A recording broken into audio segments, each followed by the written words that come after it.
Hi everyone, I'm Farrell Hedrick. I graduated from LSU in 2012 with a degree in finance. I am currently a financial planning and analysis manager for J&S Audio and Visual, an audio and visual company who provides services to show and event and hotel and lodging companies. And today I will be presenting on the topic of physical well-being. And let's begin the presentation.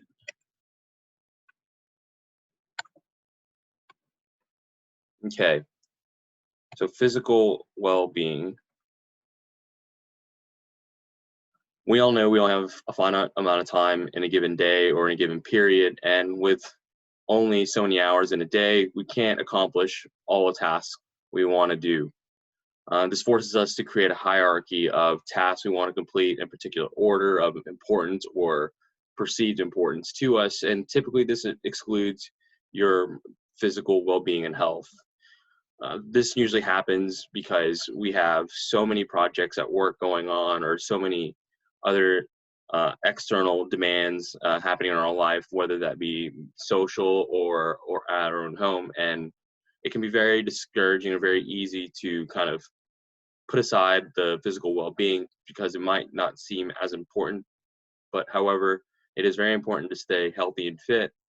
But in the later slides, we'll discuss how to accomplish these goals and how to fit physical well-being into our tight schedules.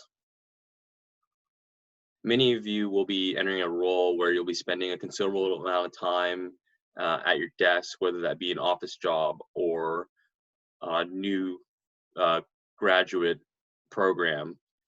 If you think about how much time you'd spend at your desk at a typical 9-to-5 job, that's about an 8-hour shift. Many of you will be working anywhere around that, maybe even more, plus factoring in a work commute of, let's say, about an hour each way between getting ready and actually driving. So about half your day could be spent sitting in a chair or sitting at a desk, which is actually a very considerable amount of time. And also when you're at home after a long work day or a long school day, maybe all you want is some time to yourself, relax on the couch a little bit, pop on what's on Netflix or catch up on live sports or other entertainment sources. And there's several dangers with this. And first and foremost is the poor posture of, with many of us working on laptops, we have our spine and our back lean forward trying to get a view of our laptop, and this puts further stress on our joints and our back muscles. And extended sitting really makes us more tired throughout the day because we're not getting up and moving as much as we should be, and this really drains how much energy we'll have. And typically in the late afternoon hours, this really can be our more unproductive hours. So in essence, more moving creates more energy, which allows us to accomplish more goals and may even increase our overall efficiency. So here's some of the few challenges we will face during a given work week or a work day, whether you're in grad school or whether you are starting your career. But as mentioned earlier, there just might not seem to be enough hours in a given day between prioritizing work, sleep, and eating and everything in between. So maybe it's just a case of trying to wake up a bit earlier. It doesn't have to be anything significant. Maybe start with 15-30 minutes, do some stretching, some light walking, maybe fit in a minimalist routine. There are several great resources on bodyweight workouts. No need to go to the gym necessarily or go out for a long 1-hour jog or bike ride. There's some very basic minimalist routine that's very easy to do getting right out of bed, and it's a great way to start your day or even end the day to kind of wait out some of the traffic. Kind of building on the theme of time, maybe your day doesn't have room for many breaks to take extensive walks or do some stretches or workouts. Well, maybe finding creative ways to incorporate stretching in your day. Maybe it's at the top of the hour, at the end of the hour, you spend 5 minutes at your desk just stretching, doing some basic stretches, or maybe that just means take a quick walk to get more coffee or more water and just taking the longer way or taking the stairs. And maybe during meetings, just get up and walk around. Now that we're doing more virtual meetings, we can pause the video or mute the conversation, go on a brief walk when it's not a return, or maybe find a way to write on a whiteboard or get more exercise through finding more engagement by getting up and walking around. Also, there's a motivation factor. Sometimes it's very hard to stay self-motivated, especially with all the stresses going on during this time. And we all know it's very hectic, and you're not the only one going through this stressful period. So accountability is really the biggest way in staying motivated. Find a friend that can help keep each other accountable. Make goals, make challenges for each other, and keep each other in track, and just see how you're doing. Doesn't have to be a competitive nature. It can be just friendly. At the end of the day, we're all working towards the same goal, and that is to find more ways to be physically active in an environment that constantly challenges our physical well-being. So here's some ideas outside of work to continue to be physically active. Joining a gym and fitness center is the most common solution. However, with the coronavirus and the pandemic going on, many gyms and fitness centers are still closed. And also, aside from that, it takes a contract commitment and some pretty hefty fees in some of these facilities to join. And if that's not your preference, here's some alternatives. Lacing up your shoes and going on a walk, jog, or a run. This is actually my favorite hobby. I like to go run 4 to 6 times in a given week, and it's a great way to get some fresh air, see new parks, see different neighborhoods, get on the trail, and see other nature areas. Riding a bike is also a great complement to this as well. It's much easier on the joints. You're able to get through the activity much quicker. And building on that, if the weather is not conducive to outdoor activity or you don't feel safe outside, stationary bikes and treadmills are great options as well. And there's companies like Peloton, Nordic Track that offer treadmills or stationary bikes with interactive live training that make it feel like you're in a workout class. And this is a great option too. And I know several new apartments offer equipment like Peloton, Nordic Track as amenities to attract new renters.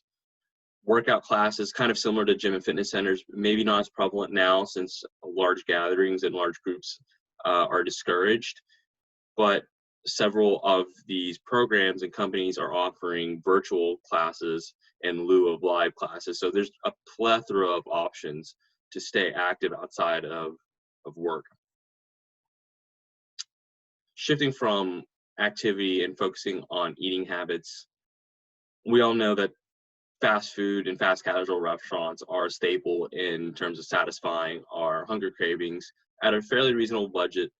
But there are some trade-offs. Yes, there are healthy options, and there are increasing more healthy options on several menus. But for the most part, it's hard to tell what's truly healthy and what truly isn't, just because we don't necessarily know how it's being made or what all goes in the food. And leaning on towards the other side of the menu of the most common meals that are unhealthy from a fast casual and fast food standpoint, these meals aren't necessarily nutritionally beneficial, and in fact may actually slow us down in the afternoon because the food is harder to digest or a lot heavier. And when we have lower energy levels, it tends to be harder to focus. And really, many of us know what the right eating habits are, and it's not necessarily that we don't know what the right eating habits are. There just are several challenges facing this. The biggest one being the convenience factor. It's definitely much easier to go pick up something from a fast food restaurant than it is to, maybe have a healthy meal at work. Well, some of the easiest ways to kind of circumvent this convenience factor challenge is to make your own lunch, bring it to the work area, and try to be creative when you're cooking. Maybe it's finding interesting ways to incorporate vegetables or other healthy ingredients in your lunch. And meal prepping is another great way to bring your own lunch. And I know that's another topic that's going to be discussed at another part of the series. And maybe you don't have to start with every single lunch every single day. That could be very time consuming and definitely bogs down on your schedule. So maybe start with 1 to 2 meals, and after you get comfortable, maybe it grows to a full work week or whatever you're most comfortable with. Just start with at least one and see how that goes, and just begin with a trial and error mindset.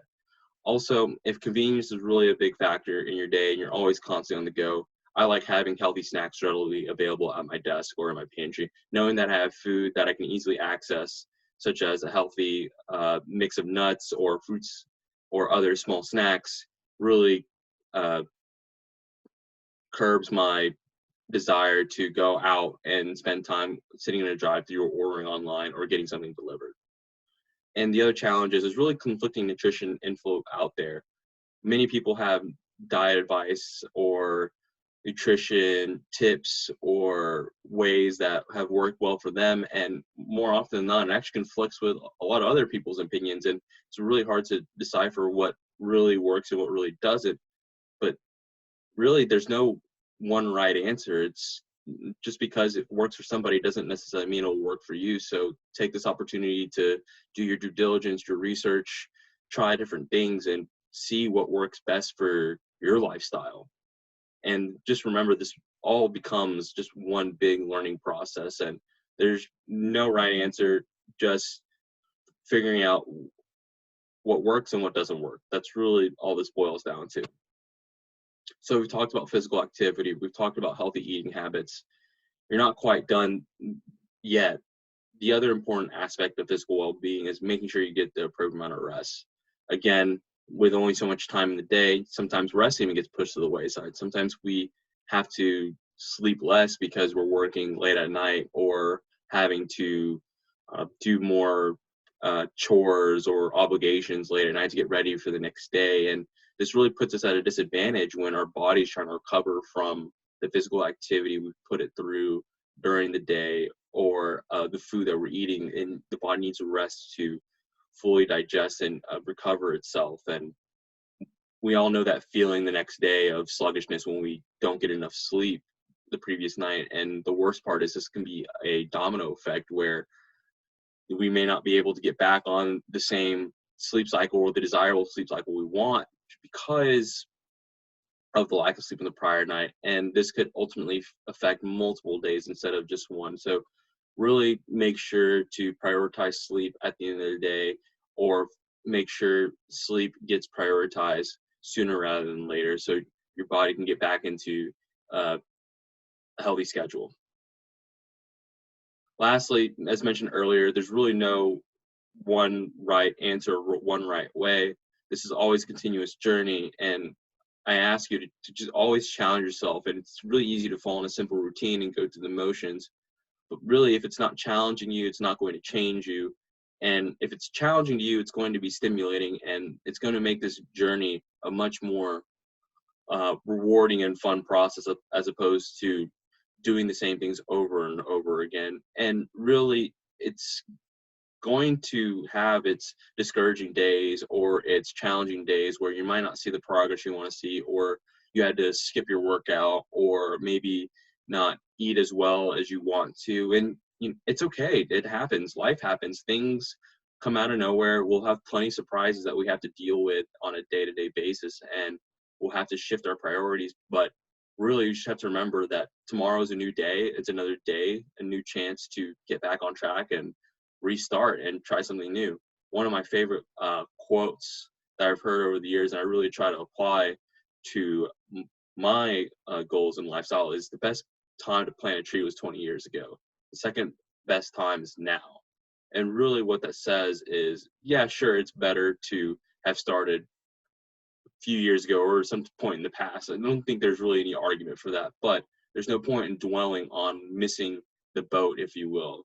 There really is no missed opportunity or missed window. The best time is to start now.